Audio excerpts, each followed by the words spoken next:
রাশিয়ার একটা সামরিক বেস থেকে কয়েকজন অভিজ্ঞ কমান্ডো প্যারাগ্লাইডার খুব তাড়াহুড়া করে একটা সামরিক পরিবহন বিমানের ভেতরে উঠে গেল। তাদের মুখে ছিল স্পষ্ট সতর্কতার ছাপ, কারণ কয়েক মিনিটের মধ্যেই তাদেরকে সমুদ্রের মাঝখানে থাকা একটি অজানা সাবমেরিনের খুব কাছাকাছি পৌঁছাতে হবে।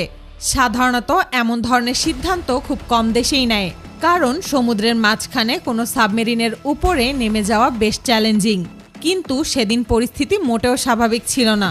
সকাল ঠিক 10:54।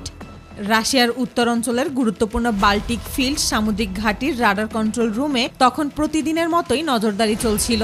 বিশাল স্ক্রিন জুড়ে উত্তর সাগরের বিভিন্ন অংশ পর্যবেক্ষণ করা হচ্ছিল। হঠাৎ করেই রাডারে একটি সিগন্যাল দেখা যায়।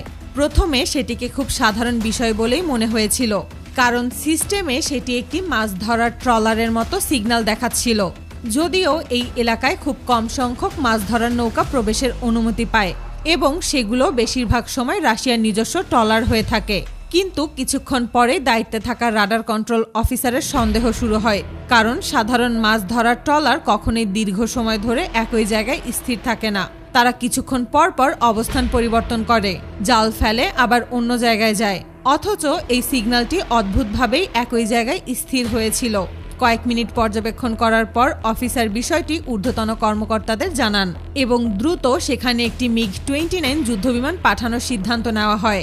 প্রাথমিকভাবে ধারণা করা হচ্ছিল এটি হয়তো কোনো অজানা ফিশিং বোট কিংবা ছোট কোনো সামুদ্রিক যান হতে পারে। খুব অল্প সময়ের মধ্যেই যুদ্ধবিমানটি সেখানে পৌঁছে যায়, কিন্তু সেখানে গিয়ে পাইলট দেখল পুরো সমুদ্র অঞ্চল একেবারে ফাঁকা। সেখানে কোনো মাছ ধরার ট্রলার নেই, কোনো সামরিক জাহাজ নেই, এমনকি ছোট কোনো নৌকাও নেই। পাইলট সঙ্গে সঙ্গে বিষয়টি রাডার কন্ট্রোল রুমে জানায়, কিন্তু আশ্চর্যের বিষয় হলো রাডারে তখনও সেই একই সিগন্যাল দেখা যাচ্ছিল। অর্থাৎ সেখানে এমন কিছু ছিল যা আকাশ থেকে দেখা সম্ভব হচ্ছিল না। প্রথমে ধারণা করা হয় হয়তো আকাশের অনেক উপরে কোনো নজরদারি ড্রোন থাকতে পারে, কিন্তু যুদ্ধবিমান এলাকাটি সম্পূর্ণ স্ক্যান করেও আকাশে কোনো কিছু খুঁজে পায়নি। ফলে তারা বুঝতে পারে হয়তো পানির নিচেই কোনো কিছু আছে। এরপর রাশিয়ান নৌবাহিনী দ্রুত একটি বিশেষ সোনার ইউনিট পাঠানোর সিদ্ধান্ত নেয়। আধুনিক এই সোনার প্রযুক্তি এমনভাবে তৈরি করা হয় যে এটি পানির নিচে শব্দ না করেই চলতে পারে এবং বিশাল এলাকা জুড়ে স্ক্যান করে সেই তথ্য রাডার কন্ট্রোল রুমে পাঠাতে থাকে। সোনার ইউনিটটি কিছু দূর যাওয়ার পর হঠাৎ করে একটি বড় আকারের সিগন্যাল শনাক্ত করে। তথ্য বিশ্লেষণ করার পর খুব দ্রুত নিশ্চিত হওয়া যায় যে সেটি একটি সাবমেরিন। এই ঘটনার পরেই পুরো রাডার কন্ট্রোল রুম সতর্ক হয়ে যায়। সবচেয়ে বড় সমস্যা ছিল সাবমেরিনটির সঙ্গে কোনো যোগাযোগ করা যাচ্ছিল না। সাধারণত আন্তর্জাতিক এলাকায় চলাচলকারী সাবমেরিন জরুরি সংকেতে সাড়া দেয় অথবা পরিচয় প্রকাশ করে, কিন্তু এই সাবমেরিন সম্পূর্ণ নীরব ছিল। তখনও রাশিয়া নিশ্চিতভাবে জানত না এটি কোন দেশের সাবমেরিন। পুরো বিষয়টি নিশ্চিত হওয়ার জন্য রাশিয়া আরও একটি সোনার ইউনিট পাঠায়। দ্বিতীয় সোনারও একই জিনিস শনাক্ত করে, অর্থাৎ সন্দেহের আর কোনো সুযোগ ছিল না। সমুদ্রের নিচে সত্যি একটি অজানা সাবমেরিন অবস্থান করছিল। এদিকে সাবমেরিনের ভেতরের ক্রুরাও সম্ভবত বুঝতে পেরেছিল যে তাদের অবস্থান শনাক্ত হয়ে গেছে, কারণ একের পর এক সোনার তাদের আশেপাশে ঘুরছিল। রাশিয়ার হাতে অত্যাধুনিক সাবমেরিন থাকলেও সেগুলো প্রস্তুত করে ঘটনাস্থলে পৌঁছাতে অনেক সময় লাগত। কিন্তু পরিস্থিতি তখন খুব দ্রুত বদলে যাচ্ছিল। ফলে রাশিয়া এমন একটি সিদ্ধান্ত নেয় যে সাধারণত খুবই কমই দেখা যায়। তারা তাদের বিশেষ প্রশিক্ষিত প্যারা কমান্ডো ইউনিট প্রস্তুত করার নির্দেশ দেয়। উদ্দেশ্য ছিল আকাশপথে দ্রুত সাবমেরিনের কাছাকাছি পৌঁছে সেটিকে পর্যবেক্ষণ করা। খুব অল্প সময়ের মধ্যেই বাল্টিক ফিল্ড এয়ারবেস থেকে একটি সামরিক পরিবহন বিমান উড়ে যায়। বিমানের ভেতরে ছিল বিশেষ কমান্ডো সদস্যরা। তারা সরাসরি সমুদ্রের দিকে যাচ্ছিল।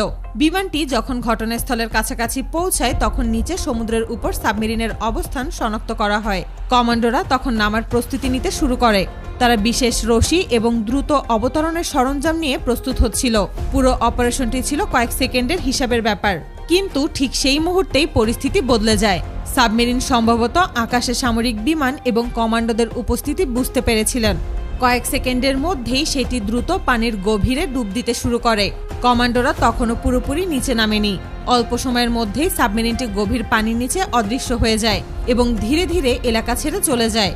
এই ঘটনার পর রাশিয়ার বিভিন্ন সংবাদ মাধ্যম এবং আন্তর্জাতিক কিছু সংবাদ মাধ্যমে ব্যাপক আলোচনা শুরু হয়। তবে সবচেয়ে রহস্যময় বিষয় ছিল রাশিয়া আনুষ্ঠানিকভাবে কখনোই প্রকাশ করেনি সাবমেরিনটি আসলে কোন দেশের ছিল। এমনকি এটি কী উদ্দেশ্যে সেখানে এসেছিল সেটিও স্পষ্ট করা হয়নি।